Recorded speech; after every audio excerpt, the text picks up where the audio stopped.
आज का ये एपिसोड शुरू करने से पहले एक छोटी सी बात। क्या आप भी अपना पॉडकास्ट बनाने की सोच रहे हैं?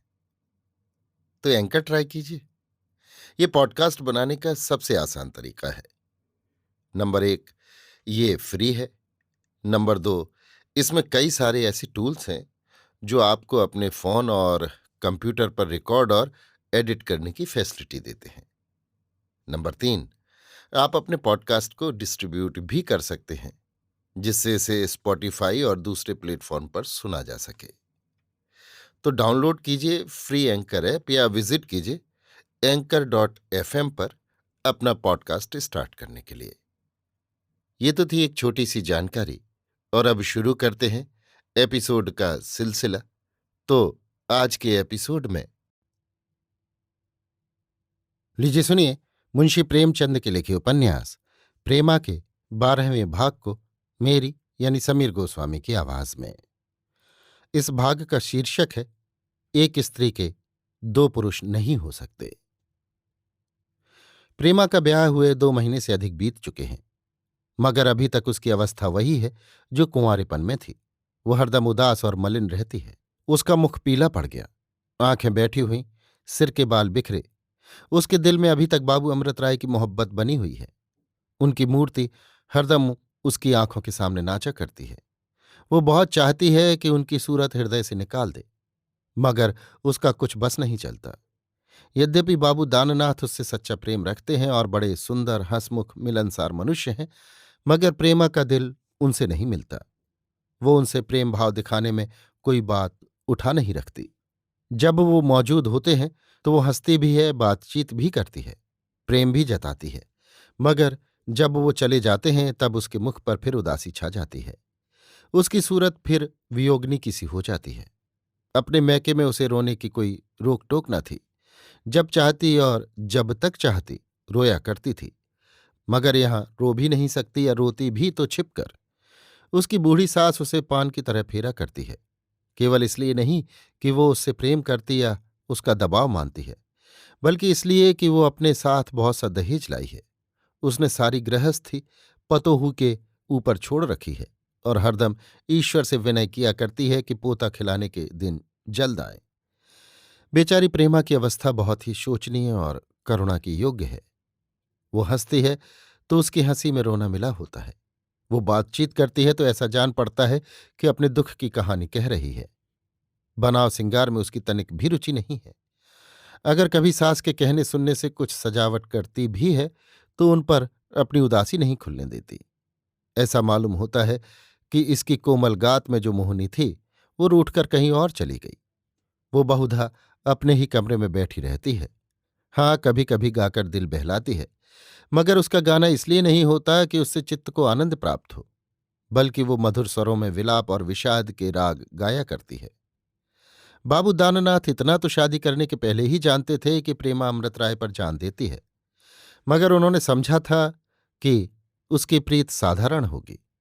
जब मैं उसको ब्याह कर लाऊंगा, उससे स्नेह बढ़ाऊंगा, उस पर अपने को न्यौछावर करूंगा, तो उसके दिल से पिछली बातें मिट जाएंगी और फिर हमारी बड़े आनंद से कटेगी। इसलिए उन्होंने 1 महीने के लगभग प्रेमा के उदास और मलिन रहने की कुछ परवाह न की। मगर उनको क्या मालूम था कि स्नेह का वो पौधा जो प्रेम रस से सींच सींच कर परवान चढ़ाया गया है, महीने 2 महीने में कदापि नहीं मुरझा सकता। उन्होंने दूसरे महीने भी इस बात पर ध्यान न दिया, मगर जब अब भी प्रेमा के मुख से उदासी की घटा फटते न दिखाई दी, तब उनको दुख होने लगा। प्रेम और ईर्ष्या का चोली दामन का साथ है। दाननाथ सच्चा प्रेम दिखाते थे, मगर सच्चे प्रेम के बदले में सच्चा प्रेम चाहते भी थे। एक दिन वो सवेरे मकान पर आए और प्रेमा के कमरे में गए तो देखा कि वो सिर झुकाए हुए बैठी है। इनको देखते ही उसने सिर उठाया और चोर आंचल से आंसू पोंछ उठ खड़ी हुई और बोली, मुझे आज न मालूम क्यों लालाजी की याद आ गई थी। मैं बड़ी देर से रो रही हूं। दाननाथ ने उसको देखते ही समझ लिया कि अमृत राय के वियोग में आंसू बहाए जा रहे हैं। इस पर प्रेमा ने जो यों हवा बतलाई तो उनके बदन में आग लग गई। तीव्र चितवनों से देखकर बोले, तुम्हारी आंखें और तुम्हारे आंसू, जितना रोया जाए रो लो, मगर मेरी आंखों में धूल मत झोंको। प्रेमा इन कठोर वचन को सुनकर चौंक पड़ी और बिना कुछ उत्तर दिए पति की ओर डबडबाई हुई आंखों से ताकने लगी। दाननाथ ने फिर कहा, क्या देखती हो प्रेमा? मैं ऐसा मूर्ख नहीं हूं जैसा तुम समझती हो। मैंने भी आदमी देखे हैं और मैं भी आदमी पहचानता हूं। मैं तुम्हारी एक एक बात को गौर से देखता हूं, मगर जितना देखता हूं उतना ही चित्त को दुख होता है, क्योंकि तुम्हारा बर्ताव मेरे साथ फीका है। यद्यपि तुमको ये सुनना अच्छा न मालूम होगा, मगर हार कर कहना पड़ता है कि तुमको मुझसे देश मात्र भी प्रेम नहीं है। मैंने अब तक इस विषय में जबान खोलने का साहस नहीं किया था, और ईश्वर जानता है कि तुमसे किस कदर मोहब्बत करता हूं। मगर मोहब्बत सब कुछ सह सकती है, रुखाई नहीं सह सकती, और वो भी कैसी रुखाई, जो किसी दूसरे पुरुष के वियोग में उत्पन्न हुई हो। ऐसा कौन बेहया या निर्लज्ज आदमी होगा जो ये देखे कि उसकी पत्नी किसी दूसरे के लिए वियोगिनी बनी हुई है और उसका लहू उबलने न लगे और उसके हृदय में क्रोध की ज्वाला न धधक उठे? क्या तुम नहीं जानती हो कि धर्मशास्त्र के अनुसार स्त्री अपने पति के सिवाय किसी दूसरे मनुष्य की ओर कुदृष्टि से देखने से भी पाप की भागी हो जाती है और उसका पतिव्रत भंग हो जाता है? प्रेमा, तुम एक बहुत ऊंचे घराने की बेटी हो, और जिस घराने की तुम बहू हो वो भी इस शहर में किसी से हेठा नहीं। क्या तुम्हारे लिए शर्म की बात नहीं है कि तुम एक बाजारों की घूमने वाली राण ब्राह्मणी के तुल्य भी न समझी जाओ? और वो कौन है जिसने तुम्हारा ऐसा निरादर किया? वही अमृत राय, जिसके लिए तुम आठों पहर मोती पिरोया करती हो। अगर उस दुष्ट के हृदय में तुम्हारा कुछ भी प्रेम होता तो वो तुम्हारे पिता के बार बार कहने पर भी तुमको इस तरह धता न बताता। कैसी खेद की बात है, इन्हीं आंखों ने उसे तुम्हारी तस्वीर को पैरों से रौंदते हुए देखा है। क्या तुमको मेरी बातों का विश्वास नहीं आता? क्या अमृत राय के कर्तव्य से नहीं विदित होता कि उनको तुम्हारी रत्ती भर भी परवाह नहीं है? क्या उन्होंने डंके की चोट पर नहीं साबित कर दिया कि वो तुमको तुच्छ समझते हैं? माना कि कोई दिन ऐसा था कि वो विवाह करने की अभिलाषा रखते थे, पर अब तो वो बात नहीं रही। अब वो अमृत राय है जिसकी बद चलनी की सारे शहर में धूम मची हुई है। मगर शोक और अतिशोक की बात है कि तुम उसके लिए आंसू बहा बहा कर अपने और मेरे खानदान के माथे काले का टीका लगाती हो। दाननाथ मारे क्रोध के कांप रहे थे।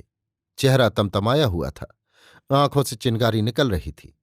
बेचारी प्रेमा सिर नीचा किए हुए खड़ी रो रही थी।